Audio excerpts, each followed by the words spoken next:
Alright, cool. Okay, it's okay. Okay, if you don't know who this is YJ. Hi YJ. Hello. Okay, is hi Magical Pancake. That's YJ's girlfriend. Hi. Hi. Camera was fucking at you. Okay, so YJ is the owner of my TPT. He's also one of the franchise owners of BFT Ang Mo Kio. He's also a good friend of mine, known him for a very long time. And then he's now my boss also. And so yeah, okay, so reason why you're here today is because you always see the personal trainers. You've always been to the gyms, but you never know who's behind it and how tough it is to run a place. And a lot of people complain, but people don't see how the complaints are done, how the complaints are fixed, and what goes through behind the scenes. So today we have YJ, how are you doing? I'm doing great. Nice to meet you. The intro. no problem. Nice to meet you too again. I honestly tell me more about yourself. I know everything. Right? Okay, tell me more. I guess I'll tell Okay, everyone else. tell me 3 things that I don't know. 3 things that I don't know. That is not intimate. I spend most of my day inside This room. this room in these streets. As much as Instagram shows that you eat here instead of eating, I do actually enjoy working. What's one thing? I don't train as much as your thing I train. Show those guns. No guns to show. I just recovered from surgery. Oh yeah. You just came through a surgery also. Now you can breathe better. There you go. All right. Nice to have you on board today. Okay, I can ask you some questions. All right. Fire round. It's either yes, no, or maybe a 1 sentence thing. Okay. Okay, first question. I'm supposed to send to you the questions. Okay, wait. How profitable is it to open a gym? A physical gym? Physical gym. In general gym? Yeah. Okay, profitable or not profitable in 3 years' time? Profitable in 3 years' time? Yes or no? Yes. Alright. Cash flow wise, is it good? Yes or no? Capital wise? Cash flow, like Cash flow let's say wise? per month. It's Okay. Last one. Do a lot of people get injured in the gym? On a monthly basis? monthly basis, no. Actually, no. Okay. Okay, interesting. Okay. 2 more. How often do people get injured at the gym? Perhaps maybe once in every 2-3 months you receive 1 or 2, but usually it's those very minor injuries. A lot of them actually get it outside. So quite Okay, and then they come to the gym. like from soccer, and then they come and then like, oh, I sprained my ankle. I'm still gonna train today. That's what happens usually. Okay. And okay, last question. If you can choose any gym to open, anything, BFT, Fitstyle, AF, Pure Fitness, let's say let you open a franchise. So which gym will you open, or will you open your own? My answer is I won't open a gym. Right. Interesting. We went through 4 questions. I just nope. I'm not gonna open it. Okay, cool. Okay. So just a brief intro again. Not really intro, like mid-tro. So IJ is, as I said, owner of BFT. He's also the owner of Almighty. He has been working out for, I'm gonna say 28 years, 15 years, 13 years. Yeah. He has been coaching for 10. Coming 9 years already, and he has seen a client. He was training halfway, got a stroke. Oh yeah. Yeah, the stroke. Yes. Everyone panicked, Yeah. but client's alive. Plans of life. Back to training. Yeah, and Fully recovered. fully recovered. Awesome. And he has seen his fair share of terrible coaches. I have. Yeah, bad advice. Yeah, exactly. So today's podcast interview. Okay, will be YJ's personal life, his hardships going through business, the money he spent feeding himself. But if you follow him on Insta, right, do his food, right, you don't want to cut for life. Right? You just want to eat forever. Okay. And the like I said earlier, the difficulties he faced. Alright. So tell us about your journey when you first started into the fitness industry, like since the start 13 years ago, and what made you are today, and why this line of, because if you guys didn't know, his family has a very well-established and successful business outside. But why start your own, since you already got something flourishing already? Okay, so let's start from the start of the fitness journey. A friend brought me to an active SC gym 13 years ago. I lifted my first dumbbell up, got addicted, and then I haven't stopped till now. So I don't know if it's a curse or blessing, but I would say it's a blessing. Through then, I didn't know what to do, so I just found whatever DSAV as I can, and that was it. But there was no results for the first 2 years until I joined a private gym. I can name names, right? Yeah, okay, gym box. I joined gym box. Bishan. So many of my friends are actually from there. I met some old friends there actually that I haven't seen in a while. And then they recommended me some coaches, and then they taught me the basics of training. And then from there, met many other mentors, and then that's how I learned over the years. Many things through all these knowledge people. Yeah. And then why this? Why not follow your steps of your family or what? In there. Actually, I did work for my parents for about 2 years, but I think the interest was still always into fitness. So when I saw an opportunity to open my first gym, because as my parents don't give me money and I don't take money from them. That's very true. I got some investors that were interested in starting a business, and then they were actually exploring the idea of opening a bistro bar, but couldn't find a space and the capital was high. And then they were asking me if a gym is profitable. BFT just came into Singapore at the time with only 3 outlets, so I decided to pitch the idea to them, and that was when I started my first venture. Ooh. After and then now it's almost 2 years old, going well. One of the best performing ones in Singapore. Yeah. Right. It's the best. Also, sorry. So it's been about 13 years. You've been training, but what's the philosophy going through this? Because if the viewers don't know, YJ started in bodybuilding. By the way, he's also a mixed martial art. Yes. Mixed martial art. But you don't see this size, you can flex for a bit.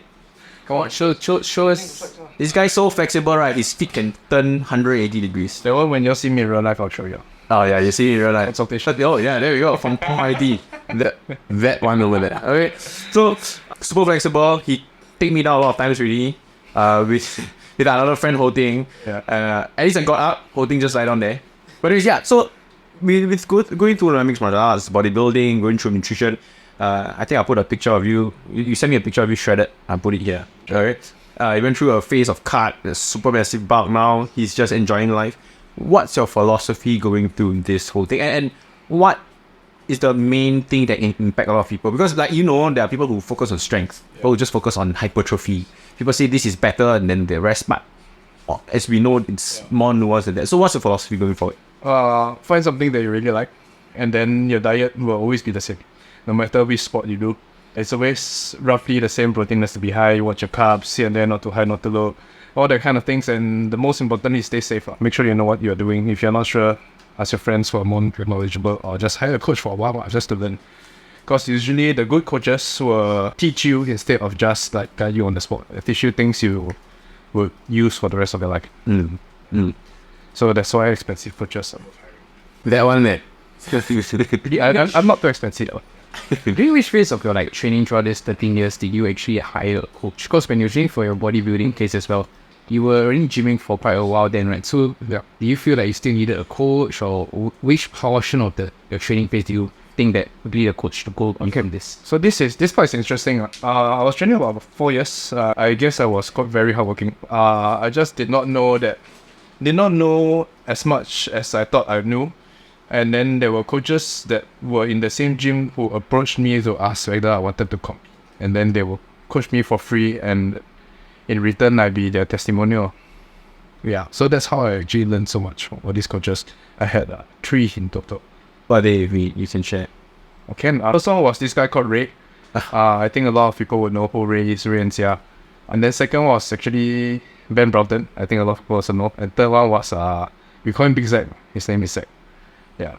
And being you see those guys, right? You guys have, in this segment, there are many nonsensical stuff people have heard many times, like, oh, you want to lose weight, you must cut off carbs. Oh, I don't eat too much carbs, it's not good for me, I'll get fat. Or I can't drink cold water because it'll make me this and that. So we are asked YJ, who went through 13 years of training, almost 10 years of coaching people. He has seen the highs and lows, the fat to the skinny, the fit to the unfit, to the broken, a lot of broken, ourselves also included, broken also. What are the common things people still believe? So, okay, we go through a few questions first. So first one, why do people keep saying carbs are bad? Because I think in the past, when fitness influencers were at its peak, I believe, maybe about 5-6 years back, most of them always advocate for having 50 grams of carbs a day. 30 grams of carbs a day. But most of these people are already in shape from the start. So there is no basis over this. And because the whole understanding, I think when technology and training are intersected, most of the diets say that to lose weight, you have to reduce your carb. If you have excess carbs, then that's where you gain fat. So I think that's where the idea was pushed and then to an extreme, because people usually are not patient. They want an overnight result. And it's actually not very good for the body. So would you say like, you know, screw it, increase your carbs? Or like what should you put in front? Like which macro should we put in front? You should, of course, always put protein in front. And another misconception is you should reduce your fat. You shouldn't reduce your fat. It is essential for organ health. Keep it at average daily intake. Carbs, of course, you can lower it, but lower it just a little bit lower than what you usually take. If you put it too low, over time your metabolism will get affected. You will slow it down, and you'll find that most of you guys that try it, when you go back, when you finish your diet, you realize that you can weak very easily. That's because your metabolism has already slowed down. So you always have to keep it a bit high, do some refeeds here and there. Right, so it's whatever you eat. Many diets out there, and we all know that it works, but at the same time doesn't work. And you know, as you guys are in the fitness industry, the only thing that can make you lose weight is calories in out. Regardless what you eat. Right, you can eat McDonald's as long as below your calorie intake can lose weight. Yes. See? Right, but it's not healthy lah. That's a different story.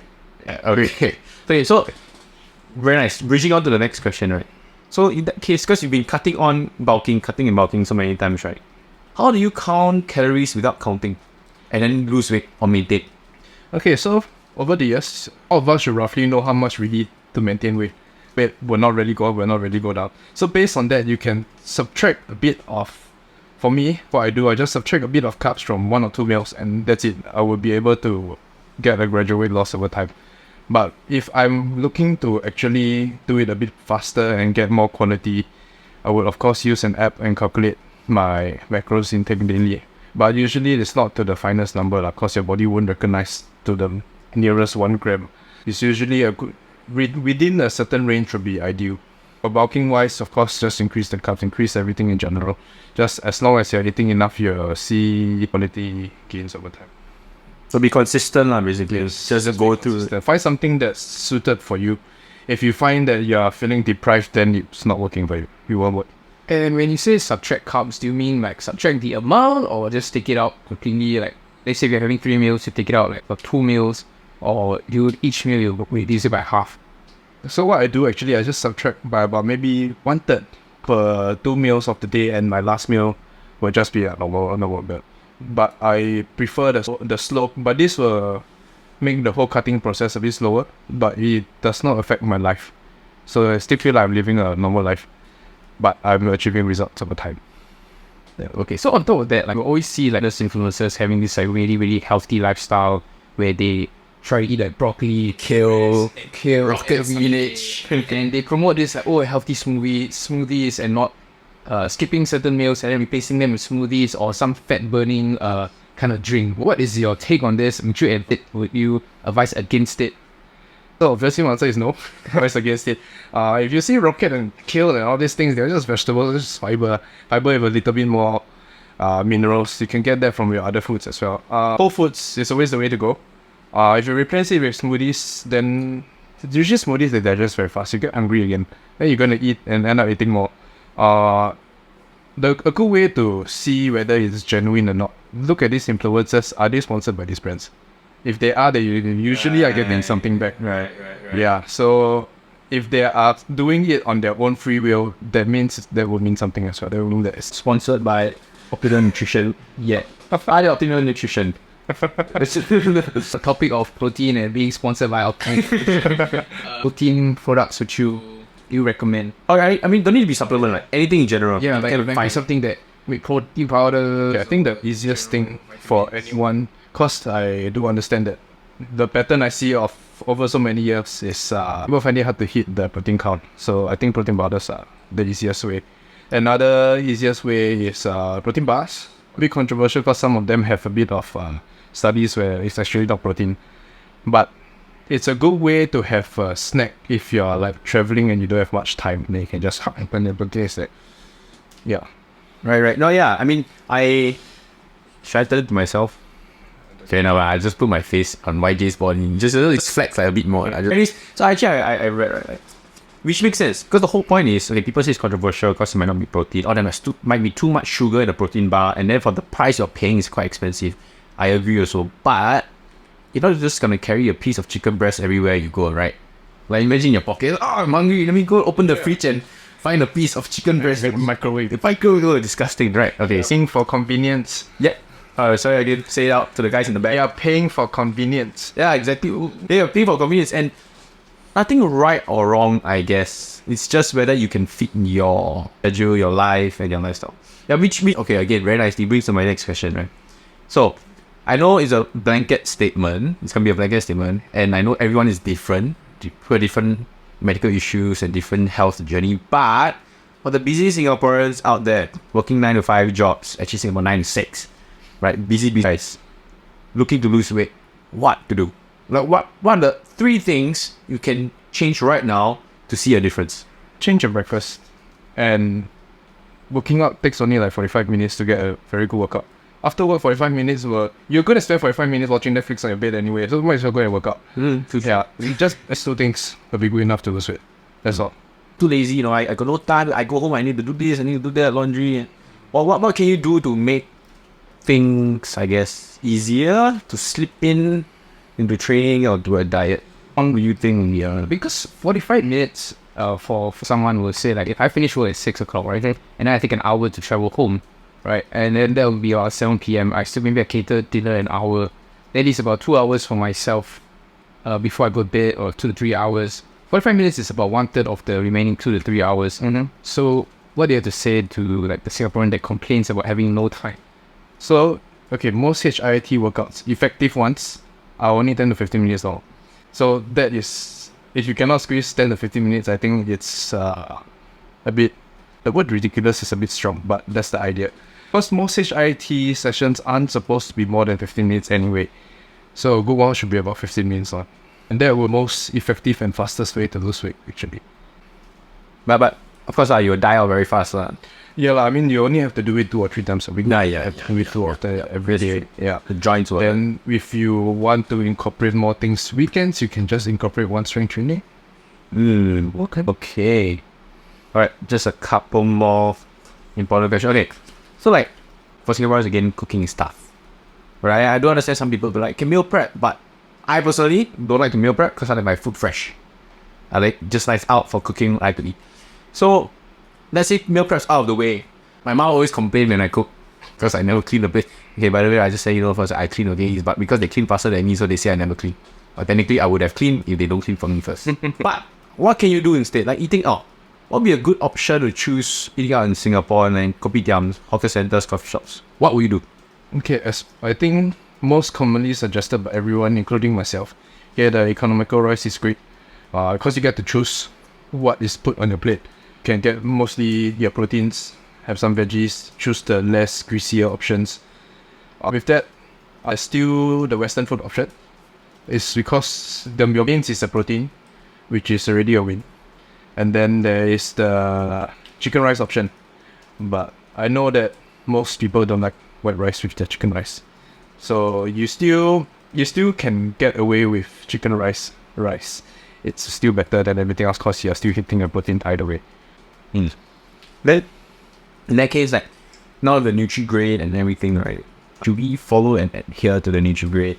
Because sometimes it's so scary, right? Cannot cook is D, it's like, and we're Asian, it's not Dijon. So, like, what do you think about this whole Nutri-Grade thing? And should we be super wary about? You should still be wary because essentially it's still a lot of sugar in one can of Coke. There is another misconception where Coke Zero is artificial sugars are bad for you. They're actually quite harmless. Yeah, so why are people so afraid of it? I do not understand. Maybe because it's too good to be true. But even a lot of the bodybuilders, when they prepare for their competitions to go like the single digit fat percentage, they also think using Coke Zero to help them sustain their diet. So I think it's fine. Yeah.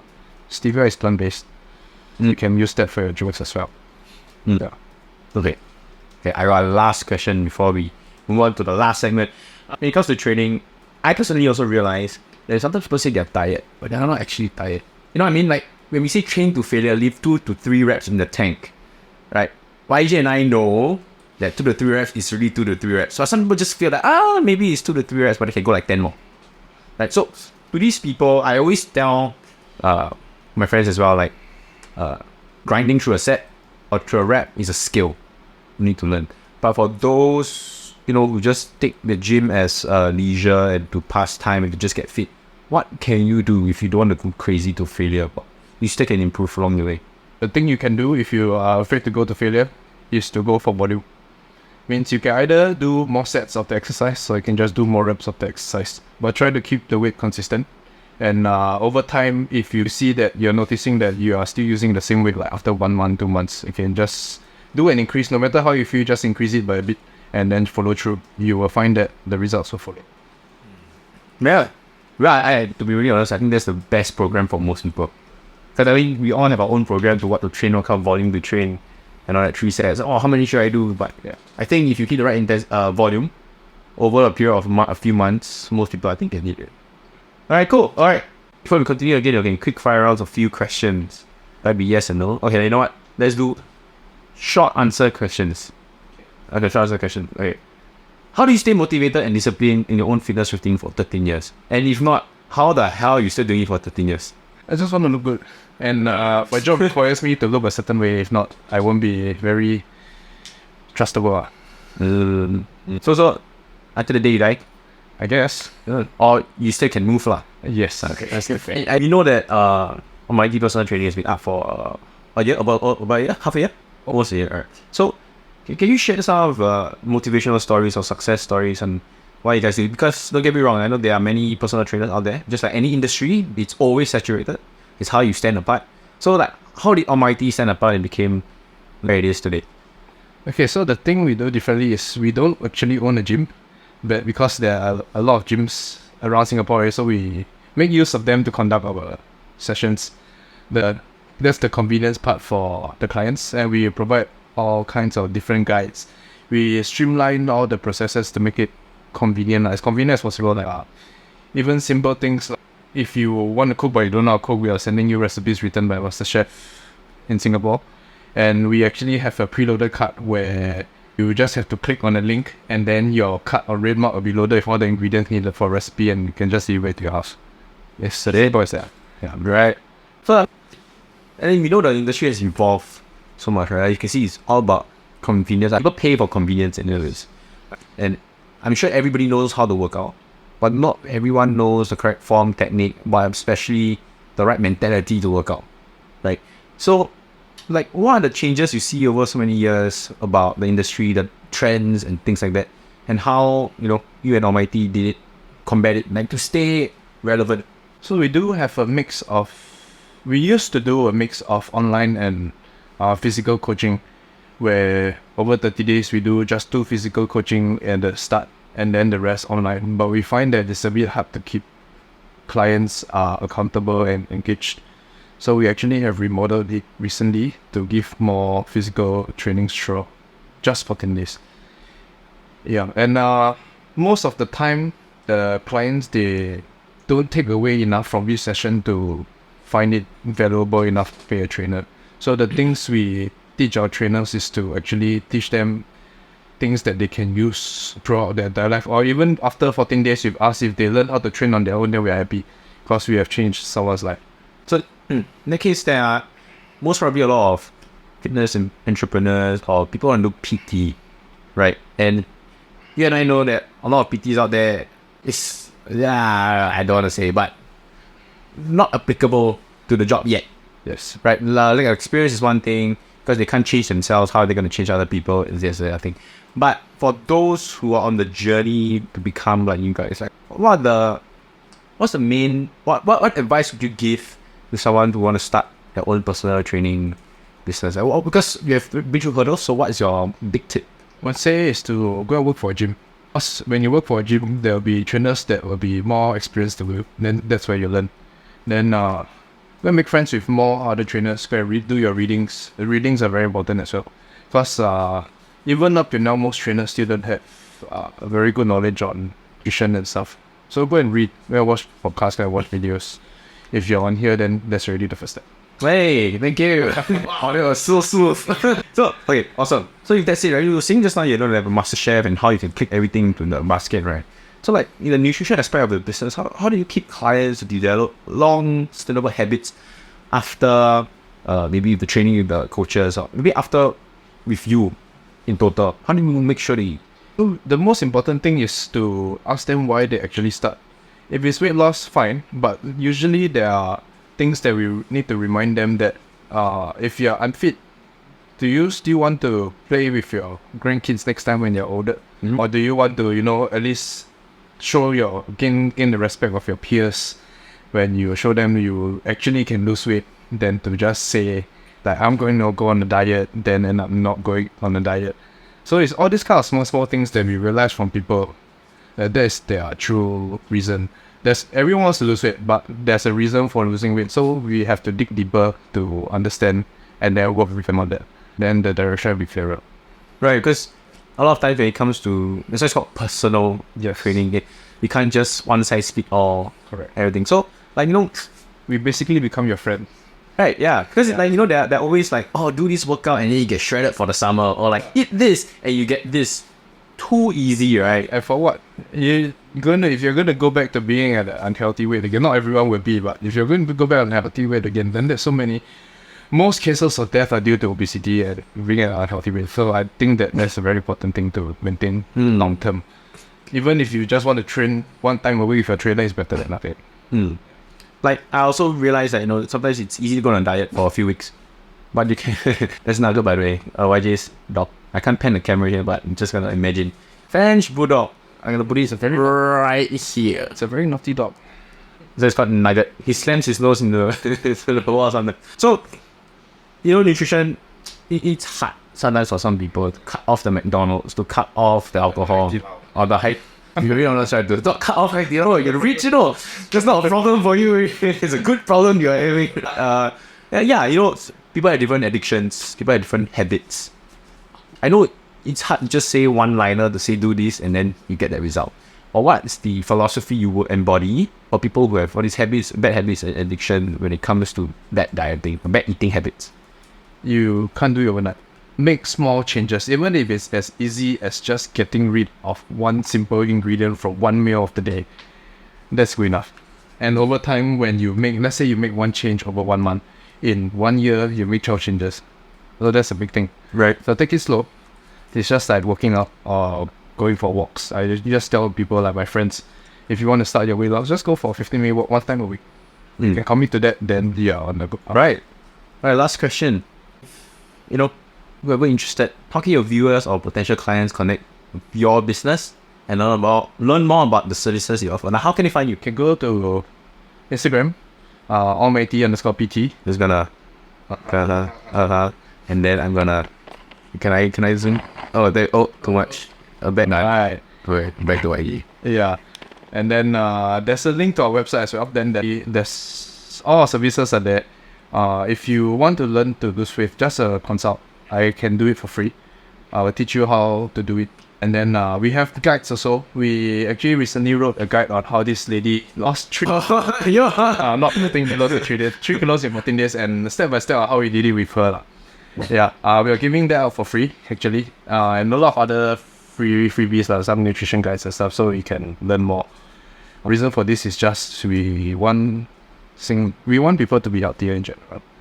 Even though training is our core thing, we wish that you guys will learn all these things first, and if you need training, then come to us. Everything else we can do it for free. Yeah. Alright, just a note that we are getting paid to do this. Alright, Optimal Nutrition, hear that? Yeah, I'm not paying them. I just good friend.